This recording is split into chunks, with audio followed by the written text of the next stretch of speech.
As-tu déjà eu l'impression qu'un évitant jouait avec tes émotions, te donnant juste assez d'attention pour te garder accroché, puis se retirant au moment où tu te rapprochais? Tu ne l'imagines pas. Les évitants, qu'ils s'en rendent compte ou non, s'engagent souvent dans des schémas émotionnels spécifiques qui peuvent ressembler à des jeux élaborés conçus pour te garder déséquilibré, en poursuite, et jamais tout à fait sûr de ta position. Ces jeux sont si subtils, si parfaitement conçus, que tu commences à te demander si tu perds la tête. Tu remets en question tes propres perceptions, tu te blâmes d'être trop dans le besoin, et tu te convaincs que si tu joues mieux, tu gagneras finalement leur amour et attention constant. La réalité cruelle, la plupart des évitants ne savent même pas qu'ils jouent à des jeux. Ces schémas se sont développés comme mécanismes de survie, des façons de maintenir la sécurité émotionnelle tout en satisfaisant certains de leurs besoins de connexion. Comprendre cela ne rend pas les jeux moins frustrants, mais ça te donne le pouvoir d'arrêter de jouer le jeu. Dans cette vidéo, tu découvriras les jeux émotionnels les plus courants que les évitants jouent, pourquoi ces schémas se sentent si addictifs et confus, et plus important, comment gagner en refusant de jouer leur jeu entièrement. Parce que la seule façon de battre quelqu'un qui joue aux échecs émotionnels pendant que tu essaies d'avoir une vraie relation est d'arrêter de bouger tes pièces selon leurs règles. Le premier jeu est probablement le plus exaspérant dans le manuel de l'évitant, le basculement chaud et froid. Un jour, ils t'envoient des messages constamment, font des plans, agissent comme si tu étais le centre de leur univers. Le lendemain, silence radio. Ils sont distants, distraits, te traitant comme si tu étais à peine une connaissance. Juste quand tu commences à te retirer et te protéger, ils basculent à nouveau. Soudain, ils sont chaleureux, attentifs, et agissent comme si rien ne s'était passé. Pourquoi les évitants jouent-ils ce jeu? Parce que ça leur donne l'équilibre parfait entre connexion et contrôle. Quand ils sont chauds, ils satisfont leurs besoins d'intimité. Quand ils basculent au froid, ils satisfont leurs besoins d'indépendance et de sécurité émotionnelle. Ils régulent essentiellement leur propre température émotionnelle en utilisant tes réactions comme thermostat. La phase chaude se sent si bien que tu commences à la désirer. Tu commences à analyser chacun de leurs messages, cherchant des signes de quelle version tu vas avoir aujourd'hui. Vont-ils être la personne qui t'appelle belle et te fait sentir comme si tu étais la seule qui compte? Ou vont-ils être la personne qui répond à ton message sincère avec « OK » et te laisse te demander ce que tu as fait de mal? Ce jeu est particulièrement cruel parce qu'il te garde dans un état constant d'alerte émotionnelle. Ton système nerveux ne peut jamais se détendre parce que tu te prépares toujours au basculement.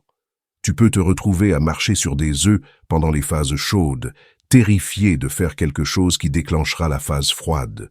Ou tu peux te retrouver à essayer désespérément de recréer ce que tu penses avoir causé la phase chaude au départ. Mais le basculement n'a rien à voir avec toi. Les évitants basculent au froid non pas parce que tu as fait quelque chose de mal, mais parce que la phase chaude a commencé à se sentir trop intense, trop vulnérable, trop comme s'ils pourraient se perdre dans la connexion. La phase froide est leur façon de réaffirmer leur indépendance et de se rappeler qu'ils n'ont besoin de personne. Alors comment gagnes-tu ce jeu? Tu arrêtes de jouer. Tu arrêtes d'analyser les changements de température. Tu arrêtes d'ajuster ton comportement basé sur quelle version s'est montrée aujourd'hui.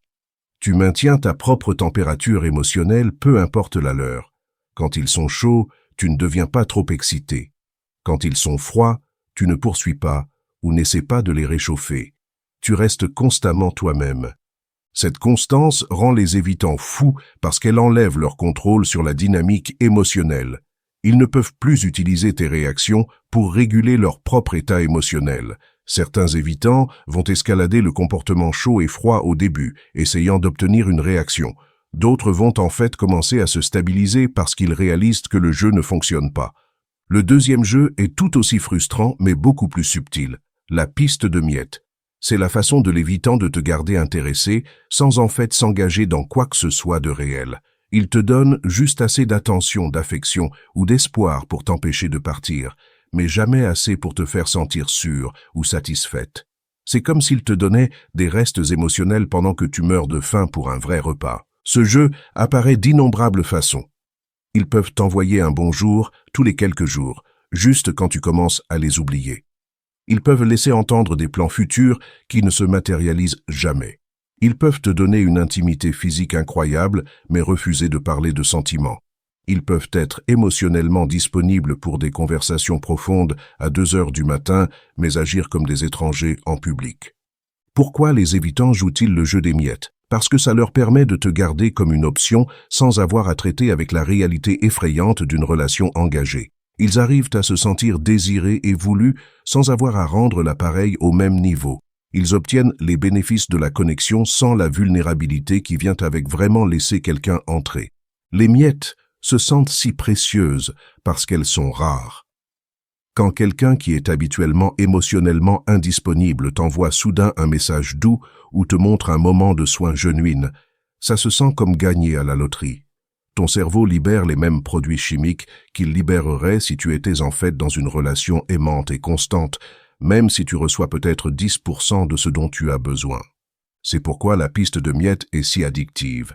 Ton cerveau commence à associer ces petits moments de connexion avec une récompense massive, alors tu continues à revenir pour plus. Tu commences à lire un sens profond dans les plus petits gestes. Un simple message « je pense à toi » devient une évidence qu'ils sont enfin prêts à s'engager. Un bref moment de contact visuel devient une preuve qu'ils ressentent la même chose que toi. La piste de miettes te garde dans un état d'espoir constant et de déception constante. Tu attends toujours la prochaine miette, te demandant toujours quand ils vont te donner un vrai repas. Tu commences à ajuster tes attentes vers le bas, te convainquant que peut-être c'est juste comme ça que l'amour fonctionne avec eux, peut-être que c'est assez. Comment gagnes-tu le jeu des miettes? Tu arrêtes de traiter les miettes comme un festin. Tu arrêtes d'être reconnaissante pour le strict minimum. Tu commences à reconnaître les miettes pour ce qu'elles sont. Une nourriture insuffisante pour une vraie relation. Quand ils lâchent une miette, tu ne deviens pas excité. Tu n'y lis pas un sens profond. Tu la reconnais simplement pour ce qu'elle est et continues de vivre ta vie. La clé est de développer ce que j'appelle la cécité aux miettes. Tu deviens si concentré sur ta propre vie, tes propres objectifs, ton propre bien-être émotionnel, que leurs miettes occasionnelles ne s'enregistrent même pas comme des événements significatifs. Cela les force soit à intensifier avec une vraie constance, soit à sortir entièrement.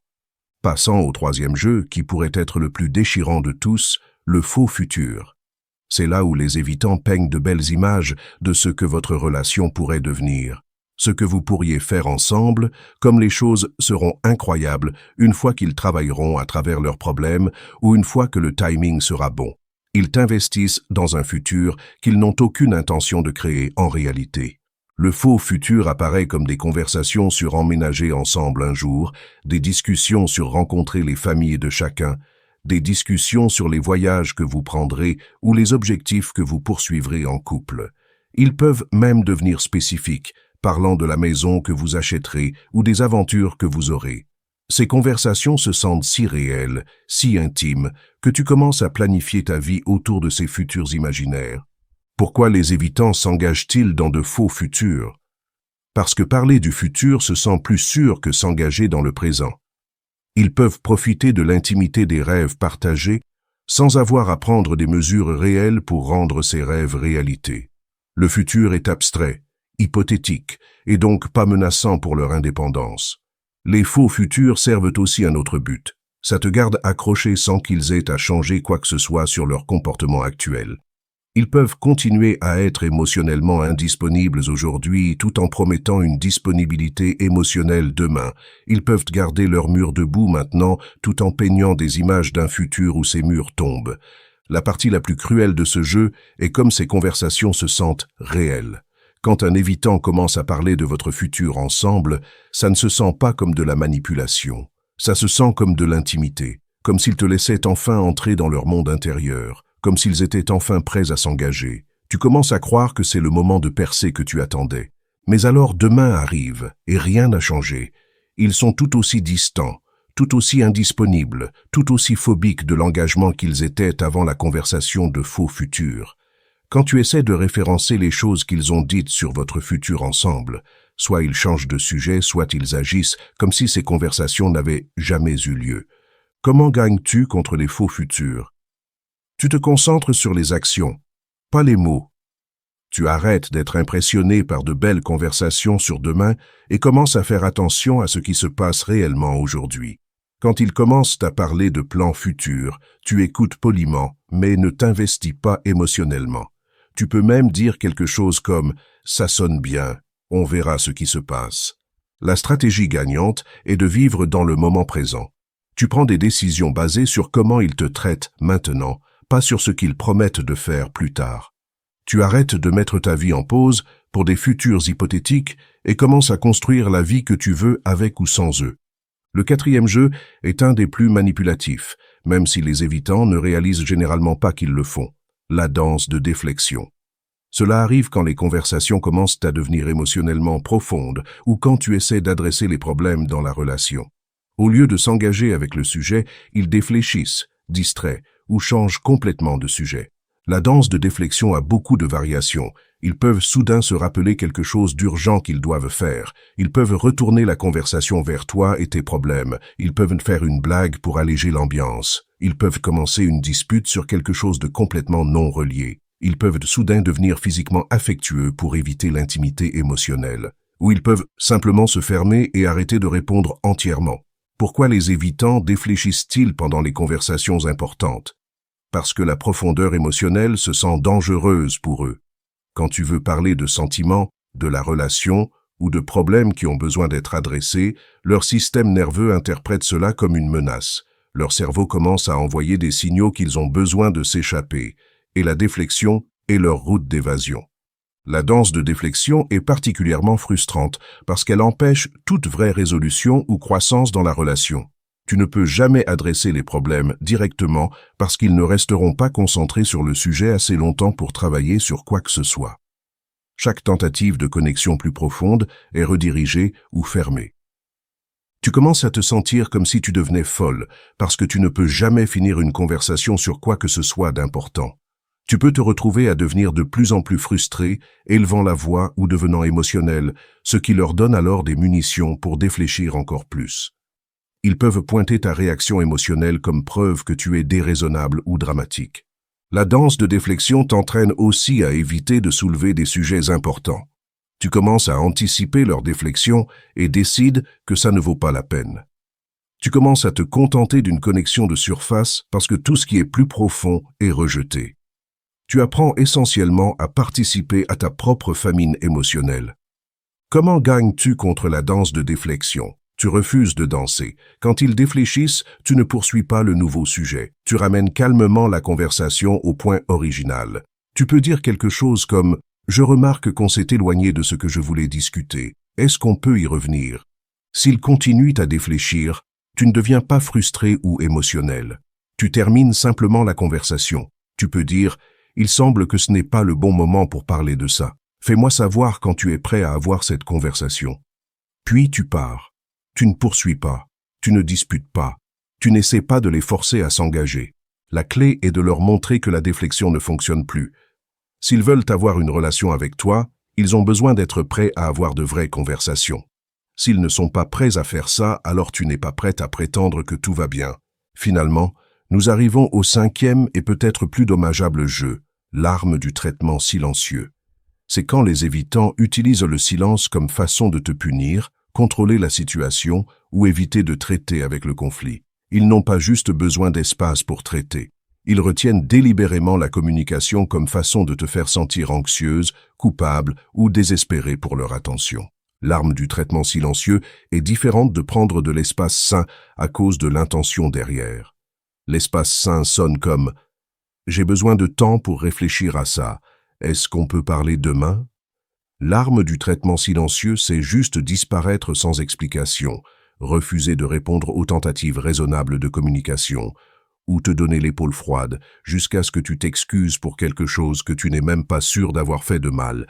Ce jeu est incroyablement efficace parce que le silence crée un vide que ton esprit va remplir avec des scénarios du pire cas. Tu commences à te demander s'ils en ont fini avec toi, si tu as dit quelque chose de terrible, s'ils parlent à quelqu'un d'autre à la place. Le silence devient plus fort que n'importe quelle dispute ne pourrait jamais l'être. Pourquoi les évitants utilisent-ils le traitement silencieux comme arme? Parce que ça leur donne un contrôle ultime sur la dynamique émotionnelle. Ils arrivent à décider quand la communication reprend, sous quelles conditions, et si tu as assez souffert pour quelle que soit la transgression qu'ils croient que tu as commise. C'est un jeu de pouvoir qui les met au siège du conducteur de la relation. Le traitement silencieux sert aussi un autre but pour les évitants. Ça évite la réalité désordonnée de travailler à travers le conflit. Au lieu d'avoir à communiquer leurs sentiments, adresser les problèmes ou trouver des solutions ensemble, ils peuvent juste se retirer jusqu'à ce que soit le problème disparaisse, soit tu abandonnes d'essayer de l'adresser. Ce jeu est particulièrement cruel parce qu'il attaque ton besoin fondamental de connexion et de communication.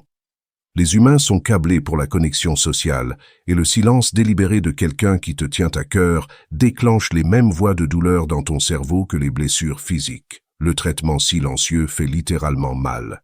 Comment gagnes-tu contre l'arme du traitement silencieux? Tu refuses d'être prise en otage par le silence de quelqu'un d'autre. Tu ne les poursuis pas, tu ne les supplies pas de te parler, ou tu ne t'excuses pas pour des choses que tu n'as pas fait de mal. Au lieu de ça, tu continues de vivre ta vie.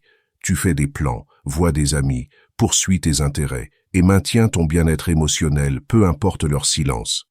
Le mouvement gagnant est de traiter leur traitement silencieux comme l'information que c'est, information sur leur maturité émotionnelle et leur capacité à gérer le conflit de façon saine. Tu n'essaies pas de le réparer, le changer ou contourner, tu le notes simplement et réponds en conséquence. Quand ils brisent finalement leur silence, tu ne récompenses pas le comportement en étant trop reconnaissante ou soulagée. Tu adresses ce qui s'est passé calmement et directement. Tu peux dire quelque chose comme « J'ai remarqué que tu as choisi de ne pas communiquer pendant plusieurs jours. Ça ne fonctionne pas pour moi dans une relation. Si tu as besoin d'espace, j'ai besoin que tu communiques ça au lieu de juste disparaître. » La chose la plus importante à comprendre sur tous ces jeux est que tu ne peux pas les gagner en jouant mieux. Tu ne peux pas surpasser stratégiquement quelqu'un qui joue des jeux émotionnels pendant que tu essaies de construire une vraie relation. Le seul mouvement gagnant est de ne pas jouer. Quand tu arrêtes de participer à ces jeux, une de deux choses va arriver. Soit l'évitant va escalader son comportement de jeu dans une tentative de reprendre le contrôle, soit ils vont en fait commencer à s'engager dans des schémas plus sains, parce que les jeux ne fonctionnent plus. S'ils escaladent, ça te donne des informations précieuses sur leurs intentions et leur capacité de croissance. Si la réponse de quelqu'un à toi établissant des limites est de devenir plus manipulatif, ça te dit tout ce que tu as besoin de savoir sur si cette relation vaut ton investissement. S'ils commencent à s'engager plus sainement, c'est aussi une information précieuse. Ça te dit que leur jeu était plus sur des schémas inconscients que de la manipulation intentionnelle. Ça suggère qu'ils pourraient être capables de croissance et de changement s'ils se sentent assez en sécurité pour baisser leur défense. La clé pour gagner sans jouer est de développer ce que j'appelle l'indépendance émotionnelle. Cela signifie que ton bien-être émotionnel ne dépend pas de leur jeu, leur attention ou leur validation. Tu maintiens ta propre stabilité émotionnelle peu importe ce qu'ils font ou ne font pas. L'indépendance émotionnelle signifie aussi prendre des décisions basées sur tes propres besoins et valeurs, plutôt qu'essayer de gérer leurs émotions ou réactions. Tu arrêtes de marcher sur des œufs, tu arrêtes d'essayer de comprendre leur jeu et tu arrêtes d'ajuster ton comportement pour obtenir de meilleurs résultats d'eux. Quand tu atteins l'indépendance émotionnelle, leurs jeux perdent leur pouvoir sur toi. Le basculement chaud et froid n'affecte pas ta température. Les miettes ne satisfont pas ta faim parce que tu te nourris toi-même. Les faux futurs ne t'accrochent pas parce que tu es concentré sur le présent. La danse de déflexion ne te frustre pas parce que tu n'essaies pas de forcer l'intimité. Le traitement silencieux ne te contrôle pas parce que ta valeur ne dépend pas de leur communication. Cela ne signifie pas que tu deviens froide ou indifférente. Cela signifie que tu deviens sûr de toi et clair sur ce que tu accepteras et n'accepteras pas dans une relation. Tu peux encore les aimer, te soucier d'eux et espérer leur croissance tout en refusant de participer à des dynamiques qui diminuent ton bien-être. La belle chose de refuser de jouer ces jeux est que ça force souvent l'évitant à confronter leur propre schéma. Quand leurs stratégies habituelles ne fonctionnent plus, ils doivent décider s'ils veulent développer de nouvelles façons plus saines de se connecter ou s'ils veulent trouver quelqu'un d'autre avec qui jouer des jeux. Dans tous les cas, tu gagnes. Tu obtiens soit un partenaire qui est prêt à grandir et s'engager authentiquement, soit tu te libères d'une dynamique qui drainait tes ressources émotionnelles et t'empêchait de trouver le vrai amour. Ce que beaucoup de gens ne réalisent pas, c'est que ces jeux deviennent souvent plus intenses avant d'arrêter de fonctionner entièrement. Quand un évitant réalise que leurs schémas habituels n'obtiennent pas la réponse désirée, ils peuvent temporairement escalader leur comportement. Les basculements chauds et froids peuvent devenir plus extrêmes, les miettes peuvent devenir encore plus rares, les faux futurs peuvent devenir plus élaborés, la déflexion peut devenir plus agressive et le traitement silencieux peut durer plus longtemps. Cette escalation est en fait un bon signe. Ça signifie que ta nouvelle approche fonctionne, mais c'est aussi la partie la plus difficile de se libérer de ces schémas, parce que ça nécessite que tu restes forte quand leur comportement est à son plus confus et blessant. Beaucoup de personnes cèdent pendant cette phase d'escalation et retournent jouer les jeux, ce qui ne fait que renforcer la croyance de l'évitant que ces stratégies sont efficaces. Rappelle-toi, tu mérites une relation où l'amour ne se sent pas comme un jeu que tu dois gagner. Tu mérites la constance, l'authenticité et la disponibilité émotionnelle.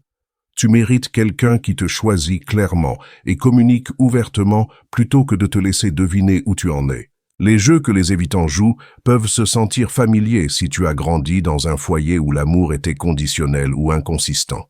Mais la familiarité ne signifie pas sain.